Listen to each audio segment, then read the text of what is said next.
আসসালামু আলাইকুম রহমতুল্লাহি ওয়া বারাকাতুহু। তো আজকের মতো আমরা চলে আসলাম আমাদের পার্ট নাম্বার 2 অর 3 তে। দেখুন আমরা কিন্তু গতদিন আমরা এতটুকু পর্যন্ত শেষ করেছিলাম, ম্যাটার ডিসক্রিপশন এগুলো কিন্তু শেষ করছিলাম, সাব হেডিং থেকে শুরু আর কি। ম্যাটার ডিসক্রিপশন এখানে মিসিং আছে কোনটা বা মিসিং নাই এটা কিভাবে দেখবেন সেটা তো দেখানো হয়েছিল, তারপর আমি আরেকবার দেখায় দিচ্ছি। আমি আগে আমার ওয়েবসাইটটা লিখি, এখানে একটু পাশে থেকে দেখেন স্যামরাশ। আমরা খুব ফেমাস একটা ইয়েকে খুঁজতেছি, তাহলে এটাকে এটা দিয়ে এন্টার দিলাম। এই যে আমি লিঙ্কটাও নিলাম, লিঙ্কটা নেওয়ার পর চলে আসবো ফ্রগ স্ট্রিমিং।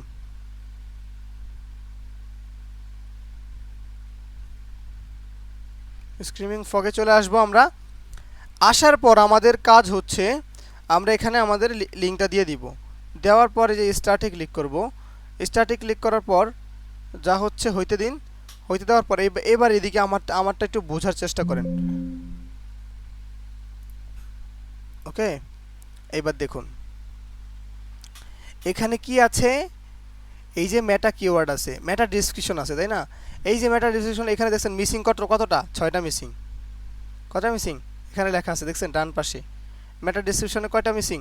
6টা মিসিং। তাহলে আপনি এখানে সুন্দর মতো এই যে মেটা ডেসক্রিপশন এখানে এটা ক্রস থাকবে, এখানে লিখবেন যে 6 পেজ মিসিং। এবার ডুপ্লিকেট চেক করবেন, দেখেন ডুপ্লিকেট মেটা ডেসক্রিপশন মানে একই ডিসক্রিপশনটা দুই জায়গায় আছে কিনা এটা দেখবেন। আচ্ছা আমি আগে একটু বুঝাই যে একই ডিসক্রিপশনটা দুই ভাবে কিভাবে। ধরেন আমি এই যে ফিউচার বা এই পেজটাতে ঢুকলাম, এই পেজটাতে ধরেন এইটাই মেটা ডিসক্রিপশন, আবার এই পেজটাতে গিয়ে দেখলাম যে এই মেটা ডিসক্রিপশনটাই আছে। তো এইভাবে কয়টাতে আছে আর কি, ডুপ্লিকেট তো বুঝেন মানে কপি।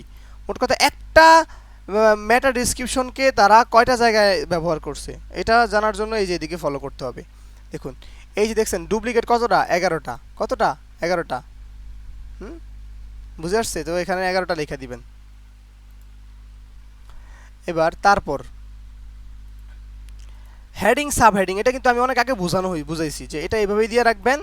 এটা দ্বারা বুঝাবেন your website heading need to optimise, মানে একটু ফন্ডিতি করবেন আর কি। বুঝাবেন যে আপনার পক্ষ থেকে তার ওয়েবসাইটে একটু কাজ করা দরকার, হেডিংগুলো এবং সাব হেডিংগুলো একটু সুন্দর মতো যোজন বিয়োজন করা দরকার, একটু অপটিমাইজ করা দরকার। এই কথাটা তাদেরকে বোঝাবেন। এই ফাঁকে আমি একটু হেডিং আর সাব হেডিংটা বুঝাই। হেডিং হচ্ছে সেটা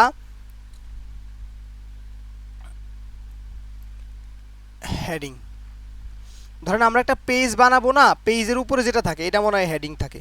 আচ্ছা আমি দেখাচ্ছি, এখানে হেডিংটা দেখাই। যেমন এখানে হেডিং আছে কিনা, ইউআরএল কিওয়ার্ড H1 তো এটা ডেসক্রিপশনে থাকে। মানে হেডিংটা কি এটা একটু আমি বুঝাচ্ছি। হেডিংটা হচ্ছে যে আমরা যদি কোনো ওয়েবসাইটে ঢুকি, এই বিষয়টা পরে ক্লিয়ারলি বুঝাবো ইনশাআল্লাহ, এখন যথার্থ পরিমাণের উপকরণগুলো নাই। তো একটু মনে রাখবেন, আপনারা কমেন্টস করবেন। এই যে সাব হেডিং আর সাব হেডিং তো বুঝেন যে এটা হচ্ছে যে একটা বিষয়ের টাইটেলটা হচ্ছে হেডিং, তাহলে আর সাব হেডিং হচ্ছে টাইটেলের নিচে যে অংশটা থাকে। যেমন ধরেন আপনি ডিজিটাল মার্কেটার, এটা হচ্ছে হেডিং, আর এটার নিচে মানে আপনার নামটা হচ্ছে হেডিং থাকে, কিন্তু এটার নিচে যে ছোট্ট করে একটা লেখা থাকে ডিজিটাল মার্কেটার, এটা হচ্ছে সাব হেডিং। বুঝতে পারছেন? এবার দেখেন মিসিং হেডিং H1, এটা কি কোনোটা মিস আছে কিনা আপনার ওয়েবসাইটে, কত পেজে মিস আছে এটা দেখতে হবে। এটা দেখার জন্য আপনাকে সুন্দর করে ওই ওয়েবসাইটের মধ্যে যাবেন, যাওয়ার পরে এই যে H1-এ ক্লিক করবেন। দেখেন মিসিং আছে কয়টা? 14টা। আপনি এখানে সুন্দর আইসা 14টা লিখে দিবেন। হ্যাঁ 14টা লিখে দিবেন। মাল্টিপল হেডিং তার মানে ডুপ্লিকেট হেডিং কয়টা আছে দেখেন, ডুপ্লিকেট কয়টা আছে? 0টা আছে। কয়টা? 2টা আছে। এবার মনে রাখবেন এটা কিন্তু ইনফরমেশন, একটা চমৎকার একটা ইনফরমেশন যে একটা H1 একটা পেজের একবারই H1 ব্যবহার করবেন, একটা পেজের জন্য একবারই H1 ব্যবহার করবেন, অতিরিক্ত H1 ব্যবহার করবেন না। এটা কিন্তু দেখা যায় অন্য একটা জায়গা থেকে, আমি দেখাচ্ছি SEO কোয়াক থেকে, যে একটা ওয়েব পেজের জন্য কয়বার এটা ব্যবহার করা হয়েছে, কি ব্যবহার করা হয়েছে? H1 ব্যবহার করা হয়েছে। এটা দেখার জন্য আমাদেরকে এক্সটেনশন ওই যে একটা দেখাছিলাম না SEO কোয়াক, এটা ডাউনলোড করে নেবেন, নেওয়ার পরে এই যে ডায়াগনস্টিসে চলে যাবেন। দেখেন এই যে এখানে কিন্তু লেখা আছে, এই যে হেডিংস, এখানে কিন্তু লেখা আছে যে H1 একবার ব্যবহার করা হয়েছে। দেখছেন ওরা প্রফেশনালি কাজ করছে। H1 যদি এক, এই যে এই পাশে যদি এই যে এই ঘরটাতে যদি 2 লেখা থাকতো তাহলে আপনার পেজের জন্য ভালো হতো না। আপনার এসইওর মানে আপনার অপটিমাইজের জন্য, আপনার গুগলে র্যাঙ্ক করার জন্য এটা আপনার একটা ভালো পজিটিভ দিক নয়। বুঝতে পারছেন? তো বুঝতে হবে যে এক একটা হেডিং, তাহলে মিস হেডিং মানে ওনার পেজে কোনো হেডিং মিস আছে কিনা এটা আপনাকে দেখতে হবে। তো কিভাবে দেখবেন? আপনাকে এই হেডিং মিস হওয়াটা দেখতে হবে। H1 তো দেখলেন আপনি, হ্যাঁ, কোনো পেজে হেডিং মিস আছে কিনা। তো এটা দেখার জন্য এই যে হেডিং H1 আদার্স ভিউ, এই যে এগুলোতে সবগুলোতে হেডিং আছে, অনেকগুলোতে আছে। হ্যাঁ, তো ভিউয়ার্স লক্ষ্য করুন, তারপর আমাদেরকে কি করতে হবে? ডুপ্লিকেট হেডিং, মিসিং হেডিং তো দেখলাম, হ্যাঁ, ডুপ্লিকেট হেডিং এই দুইটা আগামী ক্লাসে আবার একটু বিস্তারিত বলে দেওয়া হবে যে কয়টা মিসিং হেডিং আছে, মানে হেডিং মিস আছে কয়টাতে। তো এখান থেকে দেখা যায় যে internal security, URL, page meta keyword, H2 content, image certain. এই যে এখান থেকে দেখি তো হেডিং, এই যে H1 হেডিং অপশনটা কোথায়?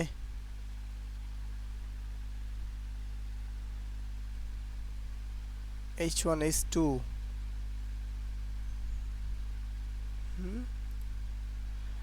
H1 এর এখানে মিসিং 14টা, এটা তো লিখলাম 14টা এখানে লিখবেন। হ্যাঁ, মাল্টিপল হেডিং, তাহলে দেখছেন এই যে হেডিং মিসিংটা দেখালাম একটু আগে। হ্যাঁ, হেডিং মিসিং H1 মানে হচ্ছে হেডিং, মনে রাখবেন। হ্যাঁ, তাহলে এটা মিসিং কয়টা? 14টা মিসিং এখানে লিখে দিবেন। আর এই যে মাল্টিপল হেডিং মানে ডুপ্লিকেট কয়টা এখান থেকে চেক করে আসবেন। এই হেডিং 1-এ গিয়ে দেখেন ডুপ্লিকেট 0টা, তাহলে 0টা লিখে দিবেন। হ্যাঁ, 0টা এই যে এই শীটটাতে 0টা লিখে দিবেন। তারপর আমাদের চলে আসবে image alter tags. Image alt tags এটা এটা আপনাকে দেখতে হবে। এটা দেখার জন্য আপনি আবার এই যে স্ক্রিমিং ফগে চলে যাবেন, যাওয়ার পরে এই যে ইমেজে চাপ দিবেন। বুঝতে পারছেন? ইমেজ অল ট্যাগ কয়টাতে আছে? 14টাতে। কয়টাতে নাই? মিসিং আছে কয়টাতে? মিসিং অল ট্যাগ 10টাতে মিস আছে। কয়টাতে? 10টাতে মিস আছে। সুন্দর করে এখানে আপনি লিখে দিবেন image alter tag 10 image have missing alter tag, সুন্দরভাবে লিখে দিবেন। হ্যাঁ, আর এডিটোরিয়াল স্ট্রেন্স এইটা হচ্ছে যে এটা দিবেন না, এটা দেওয়ার দরকার নেই, এটা কাইটা দিবেন। এটা শুধু বোঝানোর জন্য, শেখানোর জন্য আমরা এখানে রাখছি। যখন দিবেন, আমরা যখন দেই ক্লায়েন্টকে তখন আমরা এটা কাইটা দিই। এটা দেওয়ার মানেটা হচ্ছে এখানে একটু প্রাসঙ্গিক আলোচনা করা, যে আমাদের এক এক ধরনের ওয়েবসাইট থাকে। যেমন ই কমার্সের জন্য ওয়েবসাইট থাকে, সেটার মধ্যে আমাদের ডেসক্রিপশন লিখতে হয় ধরেন 200 থেকে 300-র মধ্যে। আবার কোনো ব্লগ সাইটের ডেসক্রিপশন লিখতে হয় আমাদেরকে 1500, 1300 থেকে 1500-র মধ্যে, বা 1300 থেকে 3500-এর মধ্যে, 1500 থেকে 3500-এর মধ্যে লিখতে হয়। হ্যাঁ, সর্বনিম্ন স্টেজ আর কি। তো এইগুলো এখানে এই বিষয়টা নিয়ে আলোচনা করা হয়েছে। দেখেন পরেরটা দেখি, 26 নম্বর দেখি, ইউআরএল ডেলিমিটার চেকস। এটা কিভাবে চেক করবেন? দেখেন ইউআরএল ডেলিমিটার চেক করার জন্য আপনাকে এখানে একটা স্ল্যাশ দিতে হবে। স্ল্যাশ দিয়া আপনাকে আবোল তাবোল কতক্ষণ লিখতে হবে। যদি দেখেন কোনো যথার্থ পেজ আসে, তাহলে বুঝবেন যে ডেলিমিটার আছে। এই ডেলিমিটারটা চেক করার জন্য আমাদেরকে কি করতে হবে? এই ওয়েবসাইটটা নিয়ে আমাদেরকে একটা জায়গায়, ওয়েবসাইটের জন্য আমি কিন্তু শিখেছিলাম XML generator, site map generator আপনি ঢুকবেন। ঢুকার পর আপনি সুন্দর করে এই যে এখানে আপনি সেমরাসটা দিবেন। দেওয়ার পর আপনি করবেন, করার পর দেখেন যে আমাদের কি হচ্ছে। আগে একটু বুঝেন, তারপরে বুঝাইলে বুঝতে পারবেন যে সাইট ম্যাপে গিয়ে আমাদের ওয়েবসাইটটার ইন টোটাল সব কিছু বের করতেছি। এবার বের করতে গিয়ে আপনি দেখবেন কোন জিনিসটা দেখবেন বলেন তো? ইউআরএল ডেলিমিটার চেক দেখবেন। ইউআরএল ডেলিমিটার চেকটা দেখবেন যে আমাদের এখানে কোনো ইউআরএল ডেলিমিটার চেক আছে কিনা। যদি আমাদের ডেলিমিটার একটা দুইটা থাকে তাহলে কিন্তু ফ্রেন্ডলি হবে না, ফ্রেন্ডলি ইউআরএল হবে না। যতটা থাকবে এখানে ক্রস দিয়া ততটা লিখবো, আর এখানে যতটা না থাকলে তাহলে কি লিখবা? ইউর ওয়েবসাইট হ্যাভ ইউআরএল ডেলিমিটার্স, এটা লিখে দিবেন। আর যতটা থাকবো ততটা এখানে লিখবেন ইউআরএল ফ্রেন্ডলি। হ্যাঁ, ইউআরএল ফ্রেন্ডলি, যতটা ইউআরএল ফ্রেন্ডলি আছে সবটা এখানে লিখে দিবেন। হ্যাঁ, কিওয়ার্ড ইন ইউআরএল, এটা হচ্ছে যে আপনি যখন কিওয়ার্ডটা তৈরি করবেন, আপনার যে একটা কিওয়ার্ড থাকে, কিওয়ার্ডটা তৈরি করলে ওই কিওয়ার্ডটা ইউআরএল এর মধ্যে দেওয়ার চেষ্টা করবেন। এই যেমন দেখেন আমরা সেমরাশ লিখে সার্চ করি, দেখেন যদি আমরা কি লিখি সেমরাশ, সার্চ করলে কিন্তু ওদের ওয়েবসাইট, আবার দেখি SEM রাশ, দেখছেন না? আমরা যদি শুধু এই যে সেমরাশ লেখা সার্চ করি তাহলে দেখুন এটা কিন্তু কিওয়ার্ডের ভিতরে আছে। তো দেখতে হবে যে কিওয়ার্ডের ভিতরে আছে কিনা, যদি থাকে তাহলে আপনি এখানে টিক চিহ্ন দিয়ে দিবেন। হ্যাঁ, এবার এইটা ইউআরএল ডেলিমিটার চেকটা আমি ভালো মতো দেখে আনি, যে দেখুন আমাদের একটা জিনিস হয়ে গেছে, এটা হচ্ছে হয়ে নোক, এটা অনেক বেশি তো টাইম বেশি লাগতেছে। হ্যাঁ, আচ্ছা দেখি পুরাটা হোক, মানে সাইট ম্যাপ তৈরি হোক এক্সএমএল, মানে গুগল যেভাবে তাদেরকে দেখে।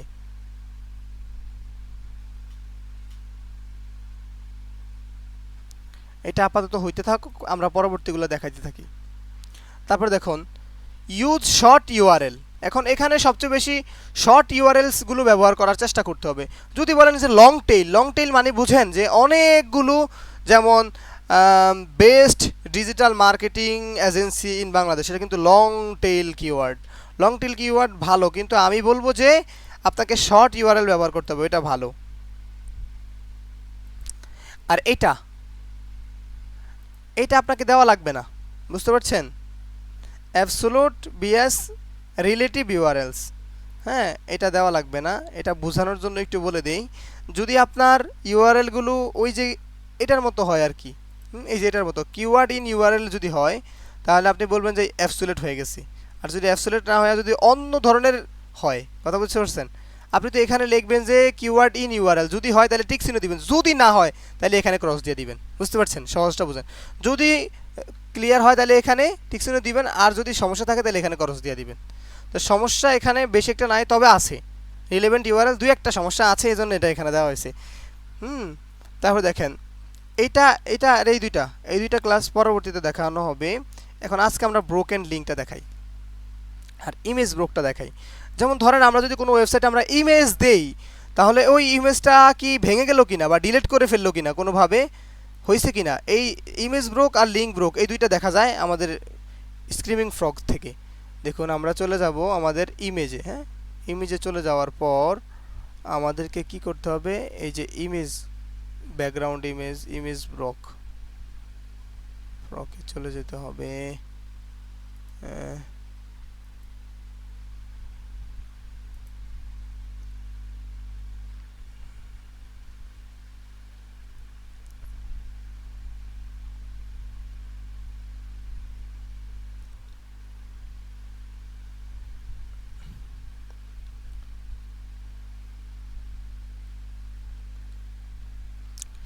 ইমেজ ব্লক, হ্যাঁ এই বিষয়টা এখান থেকে দেখানো যাবে। লিঙ্কস, হ্যাঁ এপিএম,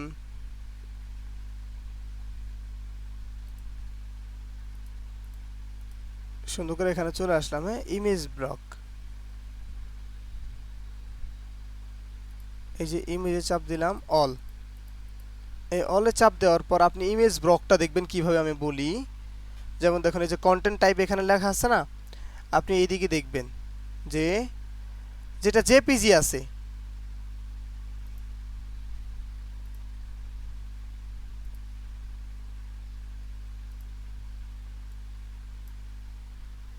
এই ক্লাসে একটু বিস্তারিত নেওয়া দরকার, এই বিষয়টা নিয়ে একটু বিস্তারিত কথা বলা দরকার। এখন এই অপশনটা এখানে খুঁজে পাওয়া যাচ্ছে না, আমরা সাইট ম্যাপটা একটু দেখাই। এই সাইট ম্যাপটা আমরা যদি ভিউ করি, সাইট ম্যাপ কোনটা বলছিলাম, এই যে এটা একটু আগে দেখে আনি, কি বলছিলাম, সাইট ম্যাপ। কোথায় সাইট ম্যাপটা? এই যে সাইট ম্যাপ, ইউআরএল ডেলিমিটারস একটা দেখাবো। হ্যাঁ, ইউআরএল ডেলিমিটারস একটা কিভাবে দেখবো আমরা, বলেন তো? আমরা ইউআরএল ডেলিমিটারস একটা দেখার জন্য এখানে চলে যাব, চলে যাওয়ার পর ডাউনলোড করে নিই আমরা এটা। হ্যাঁ, সাইট ম্যাপটা ডাউনলোড করি, ডাউনলোড হলে এই যে হয়ে গেল। এবার দেখেন এখানে আপনার কিছু ইউআরএল আছে। হ্যাঁ, এটাকে আপনি কপি করে এক্সেলে নিয়ে ছোট করতে পারেন, এটা দেখাবো না। আপনি শুধু এখানে দেখবেন যে, মানে ধরেন আমরা যখন কোনো একটা পিডিএফে ঢুকি, আমরা যদি কোনো একটা পিডিএফে ঢুকি তাহলে ওই পিডিএফটা কেমন হয় দেখেন তো।